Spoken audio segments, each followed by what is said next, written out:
మీడియాతో మాట్లాడుతున్నారు, లైవ్ చూద్దాం. అదే విధంగా కృష్ణా రివర్ కూడా ఎప్పుడు రాని విధంగా 11.43 లక్షల క్యూసెక్కులు వాటర్ రావటం వల్ల ఒక్కసారి నగరం పైన నీరు పొలవటంతో అనేక వార్డులు మునకైనాయి.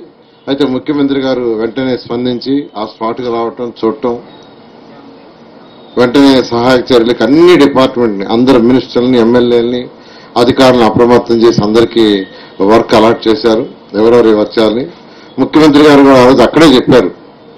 సింగనగర్ దగ్గరికి వచ్చి చూసిన వెంటనే స్పాట్లో చెప్పారు, నేను వెంటనే కలెక్టరేట్ పోతాను, అక్కడే ఉంటాను, 5 రోజులైనా, వారమైనా, 10 రోజులైనా, ప్రజలు సాధారణ జీవితం వచ్చిందాకా, యాక్చువల్గా జీవనానికి వచ్చిందాకా నేను ఇక్కడే ఉంటానని, ఇక్కడే ఉండి ప్రతిరోజు అధికారులకి, మంత్రులకి, అందరికీ దిశానిర్దేశాలు ఇచ్చి వర్క్ చేస్తారు. చేయడంతో ఈరోజు ఈ యొక్క నగరంలో మొత్తం 32 డివిజన్లు నీటిలో మునిగితే 26 డివిజన్లు నిన్నేమి క్లియర్ అయిపోయినాయి. శానిటేషన్ కూడా పూర్తి చేస్తాం.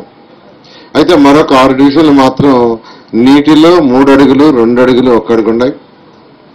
దానికి యాక్చువల్గా రాత్రి అయితే ఒక స్పెషల్ డ్రైవ్ చేశాం. మీ టీవీలో వాళ్ళు కూడా వచ్చారు. రాత్రి నున్నపోయే రోడ్లు యాక్చువల్గా ఒక పక్క 4 అడుగుల ఎత్తులో లెఫ్ట్ సైడ్ వాటర్ ఉంది, రైట్ సైడ్ 4 అడుగులు డౌన్లో ఉంది. ఆ రోడ్డంతా 7 దగ్గర మొత్తం దాన్ని యాక్చువల్గా రోడ్డు తీసేసి, అంటే ఒక 10 అడుగుల వెడల్పు రోడ్డుని యాక్చువల్గా బ్రేక్ చేశాం.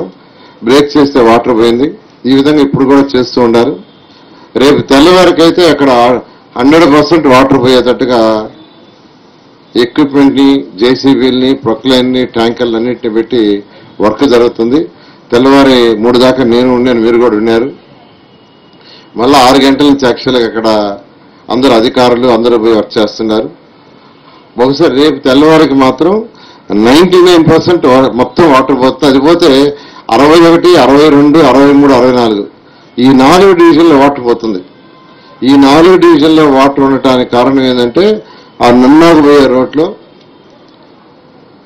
ఆ రోడ్డుకి లెఫ్ట్ సైడ్ పొలాల్లో నుంచి నీరు రావటం, బుడవే నుంచి వచ్చే నీరంతా పొలాల్లో ఉండటం, ఆ పొలాల్లో నీరు మళ్ళా ఇట రావటం, ఆ విధంగా చేసాం. అదేవిధంగా 45వ డివిజను ఇంకొక